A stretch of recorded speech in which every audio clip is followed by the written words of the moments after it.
வணக்கம் விஷன் 9 டிவிக்காக நான் உங்கள் லக்ஷ்மி நாராயணன். இப்போ நான் பார்க்க போகிறது வார ராசி பலன் 2ஆம் தேதியிலிருந்து 8ஆம் தேதி வரை இப்படி இருக்க போதுன்னு பார்க்க போகிறோம். எப்போதும் சொல்கிறது தான் லக்னத்துக்கு பாருங்கள், ராசிக்கு பார்ப்பதை விட லக்னத்துக்கு பார்க்க ரொம்ப பர்ஃபெக்டாக இருக்கும். உதாரணமாக ஒரு மகர லக்னம் விருச்சிக ராசினா நீங்கள் விருச்சிக ராசிக்கான பலன்களை பார்க்குறது, மகர ராசிக்கான பலன்களை பார்க்கும்போது ரொம்ப பர்ஃபெக்டாக இருக்கும். முதல்ல வரது பொது பலன்கள், அதுக்கப்புறம் தசா புத்தி பலன்கள் வரும். ஸோ உங்களுக்கு என்ன தசா புத்தி அந்தரங்கள் வருதோ அதை வந்து மிங்கிள் பண்ணி பார்க்க ரொம்ப பர்ஃபெக்டாக இருக்கும். வீடியோட எண்டில் டிப் ஆஃப் த வீக் இருக்குது, மறக்காம பாருங்கள். மிதுன ராசி. ஸோ மிதுன ராசிக்கு வந்து பார்த்திங்கன்னா உங்களது ராசி அதிபதி புதன். ஸோ புதன் வந்து பார்த்திங்கன்னா உங்களுக்கு வந்து 4ஆம் அதிபதி புதன் உங்களுக்கு வந்து எங்கே இருக்கிற 6ல் இருக்காருங்க. ஸோ 4, 6 நல்ல சொத்துக்கள் வாங்குறது. ஸோ சொத்துக்கள் ஏதாச்சும் லோன் போட்டு வாங்குறது, வண்டி வாகனம் லோன் போட்டு வாங்குறதுக்கான வாய்ப்புகள் இருக்கும். வேலையில் நிறைய மன உளைச்சல், வேலைகள் வந்து கொஞ்சம் வேகமாக போகும், கொஞ்சம் ஸ்லோவாக போகிற மாதிரி ஃபீலை கண்டிப்பாக ஏற்படுத்தும். அதுக்கப்புறம் பார்க்கும்போது உங்களுக்கு 2ஆம் அதிபதியான சந்திரன். ஸோ 2ஆம் அதிபதி சந்திரன் வந்து 7 இருக்கும், நல்ல சிறப்பான ஏற்றுக்கு நல்ல லாபங்களும் இருக்கணும், குடும்பத்திற்கு தேவையான பணம் வரதெல்லாம் ரொம்ப சிறப்பாக இருக்கும். புதன் வியாழன் கிழமைகளில் வந்து சந்திராஷ்டம காலமாக இருக்கிறதுனால கொஞ்சம் கேர்ஃபுல்லாக இருக்கும். அந்த 2 நாட்கள் வந்து சந்திராஷ்டம காலகட்டங்கள். ஸோ அப்போ வந்து பார்த்திங்கன்னா முக்கியமான இந்த சைன் பண்ணுறது, முக்கியமான புது வேலை தொடங்குவதை கொஞ்சம் தவிர்த்துங்க. ரெகுலரான விஷயங்களே கண்டிப்பாக போய்க்குங்க. ஸோ அது சப்போஸ் வந்து உங்களுக்கு வந்து சந்திராஷ்டமணிக்கு போய் தான் ஆகணும், அந்த மீட்டிங் அட்டன் பண்ணி தான் ஒரு நிர்பந்தம் இருக்கும்போது ஒரு சர்க்கரை மற்றும் உப்பு போட்டு இந்த கரைசல் வந்து குடிச்சிட்டு போனீங்கன்னா அந்த ஒரு பிரச்சனைகள் இல்லாமல் இருக்கிறதுக்கான வாய்ப்பு ரொம்ப நல்லா இருக்குது. 3ஆம் அதிபதியான சூரியன். ஸோ 3ஆம் அதிபதியான சூரியன் வந்து பார்த்திங்கன்னா உங்களுக்கு 6ல் இருக்காருங்க. வேலையில் நிறைய மாற்றங்கள், நல்ல ஏற்றங்கள் வருவதற்கான வாய்ப்பு ரொம்ப சிறப்பாக இருக்குது.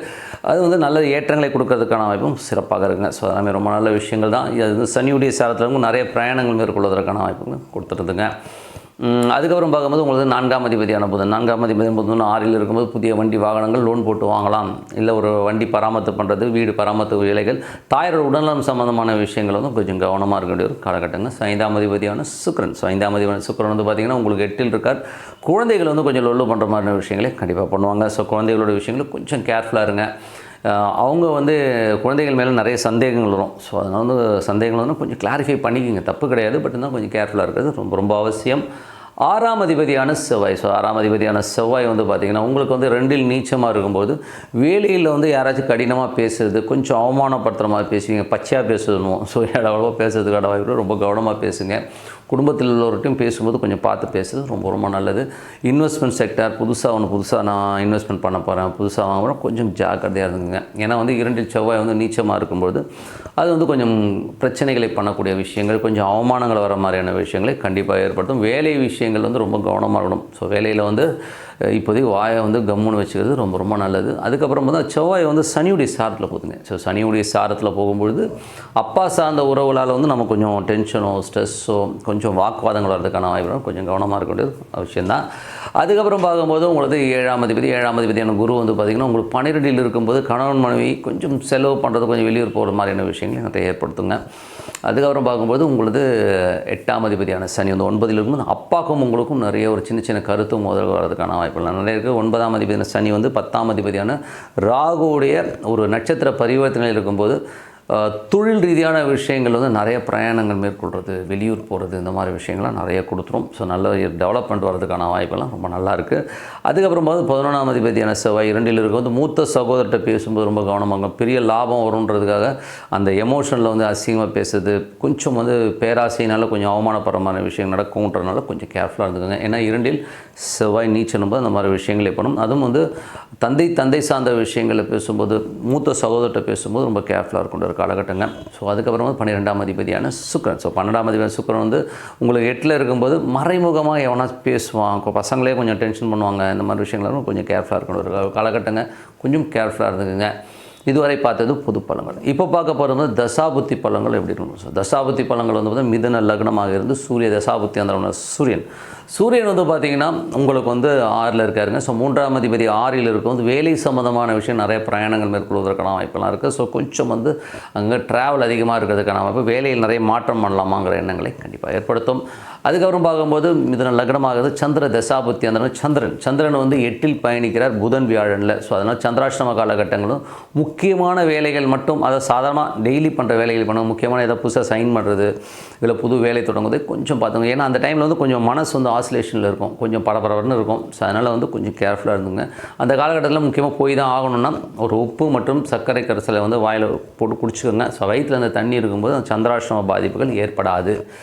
அதுக்கப்புறம் பார்க்கும்போது மிதுன லக்னமாக இருந்து செவ்வாய் தசாபதி, செவ்வாய் வந்து பார்த்திங்கன்னா உங்களுக்கு 6 மற்றும் 11ஆம் அதிபதியாக இருந்து 2லும் பெருத்த பணங்கள் வர்றதுக்கான வாய்ப்புலாம் ரொம்ப நல்லா இருக்குது. ஸோ அது இல்லைன்னு சொல்ல முடியாது. பட் இருந்தாலும் வேலை விஷயங்கள் அவமானங்கள் வருவதற்கான வாய்ப்புகள், பெரும் பணம் மற்றும் மூத்த சகோதரர்கள் நண்பர்களால் வந்து அவமானங்கள் வருவதற்கான வாய்ப்புகளும் ரொம்ப கவனமாக பேசணும். ஏன்னா வந்து இதில் வந்து பேச்சில் வந்து எதாவது இடமா பண்ணிடுவீங்க.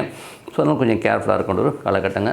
மிதுன லக்னமாக இருந்து ராகு தசாபுத்தி, அதனால் ராகு வந்து பார்த்திங்கன்னா 10ஆம் அதிபதி 9ஆம் அதிபதி நட்சத்திர பரிவர்த்தனையில் இருக்கும்போது சிறப்பான பலன்கள். ஸோ வேலை தொழில் ரீதியான விஷயம், நிறைய அலைச்சல்கள், நிறைய பிரயாணங்கள் மேற்கொள்வதற்கான வாய்ப்புலாம் இருக்குது. வெளிநாட்டில் இருக்கவங்களும் ஒரு பெரும் பணம் வருவதற்கான வாய்ப்புலாம் ரொம்ப சிறப்பாக இருக்குது. ஸோ ஒரு மிதுன லக்னமாக இருந்து குரு தசாபுத்தி, அந்த குரு வந்து பார்த்திங்கன்னா உங்களுக்கு வந்து 12 இருக்கும்போது கொஞ்சம் விரயங்கள், நிறைய விரயங்கள் வருவதற்கான கணவன் மனைவி விஷயங்களையும் கொஞ்சம் விரயங்கள் வருவதற்கான வாய்ப்புகளை நிறைய ஏற்படுத்தும்.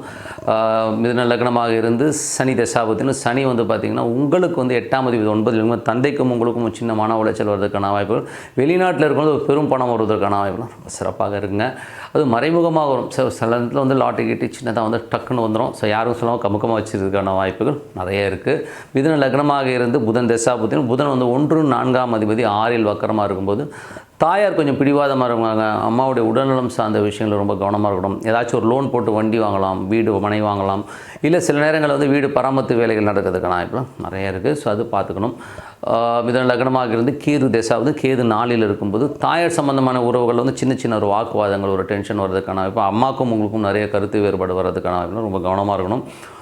சொத்துக்கள் விற்பனை, ஏதாவது சொத்து விற்பனை பண்ணனா இப்போ வந்து அது விற்பனை ஆவதுக்கான வாய்ப்புலாம் ரொம்ப சிறப்பாக இருக்குது. மிதுன லக்னமாக இருந்து சுக்கிர தசாபதியான சுக்கிரன் வந்து பார்த்திங்கன்னா உங்களுக்கு வந்து இப்போ 8ல் இருக்கும்போது ரொம்ப கவனமாக இருக்கணும். குழந்தைகள்கிட்ட பேசும்போது பழகும்போது ரொம்ப கேர்ஃபுல்லாக இருக்கின்ற காலகட்டங்கள், கொஞ்சம் வாக்குவாதங்கள் சண்டைகள் வர்றதுக்கான ரொம்ப கேர்ஃபுல்லாக இருக்கின்ற காலகட்டங்கள். ஸோ அதனால் கொஞ்சம் கேர்ஃபுல்லாக இருக்கின்ற ஒரு காலகட்டம் தாங்க. ஸோ இதுவரை பார்த்தது தசாபுத்தி பலங்கள். என்னை பொறுத்தவரை ஒரு நல்ல ஒரு பிரார்த்தனை, மனதார இறைவனை பிரார்த்தனை பண்ணுவோம். ஸோ இறைவன் உள்ளுக்குள்ளே இருக்கிறாருன்னு நினச்சிட்டு பிரார்த்தனை பண்ணுவோம். சிறப்பான பலன்கள் கண்டிப்பாக கொடுத்துருங்க. ஸோ அதனால் ஒரு நல்ல பிரார்த்தனை பண்ணுங்கள். இப்போ பார்க்க போகிறது tip of the week. So tip of the வீக்கில் இப்போ நம்ம பார்க்க போகிறது என்னென்னா ஜோதிடம் உண்மையா. ஏன்னா வந்து இப்போ வந்து நிறைய கான்ட்ரவர்சிஸ் இருக்குது. நிறைய பேர் வந்து எனக்கு வந்து ஜோதிடம் வந்து பொய்ன்னு சொல்லிவிட்டு இந்த கருப்பு சட்டை போட்டு ஒரு ஆள் வந்து கண்ணாமண்ணன் பேசிகிட்டு இருக்கு. அப்படியே ஸோ ஒரு வீடியோலாம் பார்க்கும்போது எனக்கு என்னடா அது இவ்வளோ கேவலமாக இவ்வளோ மட்டமாக பேசுகிற அப்படின்னு. ஒரு துறையில் இருந்துக்கிட்டு அந்த துறையை பற்றி தெரியாமல் மற்றவங்கள்ட்ட வந்து அவதூறு பேசுகிறதுங்கிறது வந்து ரொம்ப மட்டமான இழிவான செயல். ஒரு இழி மகன் தான் இந்த மாதிரி விஷயங்கள்லாம் வந்து பேசுவாங்க. ஓகேங்களா? ஸோ அதனால் வந்து அவர் வந்து ஒரு ஆன்மீகவாதியாக தன்னை காட்டிக்கணும் அப்படின்னா நீங்கள் ஆன்மீகத்தை பற்றி மட்டும் பேசுங்க. உன்னை இது வந்து தூற்றி நான் பேர் வாங்கணும், உன்னை வந்து கெட்டவன்னு காமிச்சு நான் பேர் வாங்கணும்னு நினைக்கிறது ரொம்ப தப்பு. சரி, ஓகே. அவர் சொல்கிற பாயிண்ட்ஸ் எல்லாம் பார்த்தீங்கன்னா ரொம்ப ஹம்பக்காக இருக்கும். உண்மையை சொல்ல போனோன்னா அவர் வந்து ஒரு அறிவிலின்னு தான் சொல்லணும். அவர் வந்து முட்டாள் என்னை பொறுத்தவரை. காரணம் என்னென்னா அவர் வந்து தன்னை மேதாவின்னு காட்டிக்கிறதுக்காக இன்னொருத்தனை பழிக்கிறானாலே அவன் ஒரு பெரிய முட்டாள் தானே. எவ்வளோ பெரிய முட்டாள் பாருங்க அவன். ஸோ அந்த மாதிரி ஒரு ஆள். ஸோ எதுக்காக சொல்ல வரேன்னா ஒரு ஜோதிடம்ங்கிறது உண்மையாக பொய்யா, அதுக்கு வருவோம் முதல்ல. ஸோ ஜோதிடம் உண்மையாக பொய்யானும் போது எவ்வளோ பேர் பெரிய பெரிய தலைவர்களே பார்த்துட்டோம். ஏன்னா சாமி இல்லைன்னு சொன்னவர் கடைசியில் மஞ்சத்தொட்டு போட்ட கதையெல்லாம் நம்மக்கிட்ட இருக்குது. ஓகேங்களா? மஞ்சத்தொட்டு போட்டது அவங்க ஃபேமிலி ஆளுங்க. நான் வந்து தீகாவை பற்றி பேசலை, வேறு ஒருத்தர் சாதாரணமாக பேசுகிறேன். ஓகேங்களா? நான் வந்து எந்த வித கட்சியை சார்ந்தவனும் கிடையாது, அதுக்காக சொல்கிறேன். பட் ஏன்னா நிறைய சாமி இல்லைன்னு சொன்னோம், கடைசியில் வந்து குடும்பத்தோடு போய் சாமி கும்பிட்டது, மறைமுகமாக சாமி கும்பிட்டது எல்லாமே இருக்குது. ஏன்னா நமக்கு மேலே ஒரு பவர்ஸ் இருக்குங்கிறது உண்மையான விஷயம். இது ஒரு சயின்ஸ். நீங்கள் வெஸ்டர்ன் அஸ்ட்ராலஜியில் போனீங்கன்னா, வெஸ்டர்ன் அஸ்ட்ராலஜியில் வந்து போனீங்கன்னா இந்த கேபி சிஸ்டம், கிருஷ்ணமூர்த்தி பద్ధதி சிஸ்டமாக இருக்கட்டும், ஏகப்பட்ட நமது பாரம்பரிய பராசரர் முறையில் இருக்கிற ஜோதிட சிஸ்டமாக இருக்கட்டும், எல்லாமே பர்ஃபெக்டாக ஒர்க் ஆகுதுங்க. எப்படி ஒர்க் ஆகுதுன்னா நாங்கள்லாம் வந்து ப்ரூவன் டீட்டெயில் வந்து நாங்கள் கையில் வச்சுருக்கோம். யார் வேணால் எப்போ வேணால் வரலாம். என் குருநாதர் ஜிகே அவர்கிட்டலாம் போனீங்கன்னு வைங்களேன், கிட்டத்தட்ட வந்து ஒரு 10 லட்சம் ஜாதகம் தூக்கி போடுவார். ஒரு 10 லட்சம் ஜாதகம் கொஞ்சம் யோசிச்சு பாருங்கள். 1-2 அவ்வளோ ஜாதகம் ஆராய்ச்சி பண்ணி ஒவ்வொரு டேட்டா பேஸோடு எங்ககிட்ட டீட்டெயில் இருக்குது. ஒரு கணவன் மனைவி இப்படி தான் இருப்பாங்கன்னா இந்த ப்ராப்ளம் தான் இருக்கணும், இந்த ப்ராப்ளம் தான் இருக்கும். அதில் வந்து எந்த மாற்றமும் இல்லை.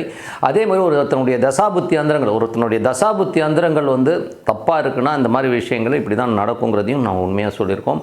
அதே மாதிரி வந்து பரிகாரங்கள் வந்து 100% எல்லாத்துக்கும் பரிகாரம் கிடையாதுங்கிறதும் நம்ம தெளிவாக சொல்லியிருக்கோம். ஒரு 30% இதுக்கு தான் பரிகாரங்கள் இருக்குது. அந்த பரிகாரங்கள் வந்து ஒரு நாமினலான விஷயங்களில் வந்து நம்ம பண்ணும்போது கண்டிப்பாக அந்த பரிகாரம் ஓகே ஆகுது. ஸோ ஜோதிடம் உண்மையான ஜோதிடம் கண்டிப்பாக உண்மை. நீங்கள் ஒரு கோயிலுக்கு போய் பாருங்கள், அந்த கோயிலில் வந்து கட்டினவன் முட்டாளா?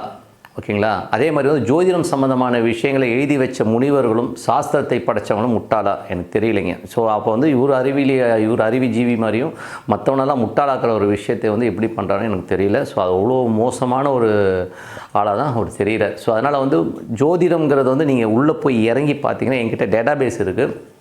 ஒவ்வொரு விஷயம் பட்சி சாஸ்திரங்கிறது வந்து எவ்வளோ பர்ஃபெக்டாக ஒர்க் பண்ணுதுங்கிறத என்னால் ப்ரூவ் பண்ண முடியும். நானும் ஒரு 30 வருஷமாக வந்து இதில் வந்து நான் ஆராய்ச்சி பண்ணியிருக்கேன். அவ்வளோ பர்ஃபெக்டாக ஒர்க் ஆகும்.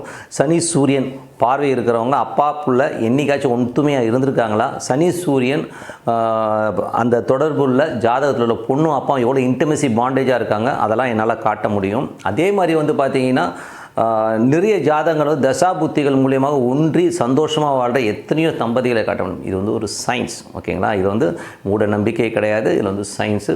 மேபி ஒரு சிலர் வந்து பரிகாரன்ற பேரில் பணம் சம்பாதிக்காத ஒரு சில விஷயங்கள் பண்ணியிருக்கலாம் ஒழிய, மற்றபடி வந்து இதெல்லாம் வந்து வாய்க்கு வந்த வரி அவனே இவனே பேசுகிறது, கேவலமாக பேசுகிறதெல்லாம் வந்து அவருக்கு அழகு இல்லை.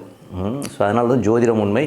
நம்பிக்கை இருக்கவங்க பார்க்குறாங்க, இவருக்கு என்ன வந்தது, ஓகேங்களா. ஒருத்தரை வந்து தூற்றி நான் வந்து மற்றவனுக்கு திட்டி தான் பெரிய ஆள் ஆகணும்னா அவனை மாதிரி ஒரு மட்டமான ஆள் வேறு யாருமே கிடையாதுங்கிற உண்மையான விஷயம். ஸோ ஜோதிடம்ங்கிறது ஒரு கலை, அதுவும் தெய்வீக கலை. நீங்கள் சாதாரண கலையெல்லாம் கிடையாது. மற்றபடி வந்து ஆஃபீஸ் போயிட்டு இது வேலை பார்த்துட்டு வரதெல்லாம் வந்து சாதாரண வேலைகள். இந்த தொழிலுக்கு வரவங்க கூட வந்து பக்தி இருக்கணும். ஒரு சில விஷயங்கள் வந்து அவன் பண்ணால் தான் வந்து வாக்கு பலிதமே வரும். ஸோ இந்த மாதிரி ஒரு தெய்வீக கலையை இகழ்பவன் தெய்வத்தை இகழ்ந்தவன் ஆவான்றது தான் உண்மையான விஷயம். ஸோ ஆண்டவன் கூலி கொடுப்பான்னு சொல்லிட்டு உங்களிடம் விடைபெறுவது உங்கள் லக்ஷ்மி நாராயணன். நன்றி, வணக்கம்.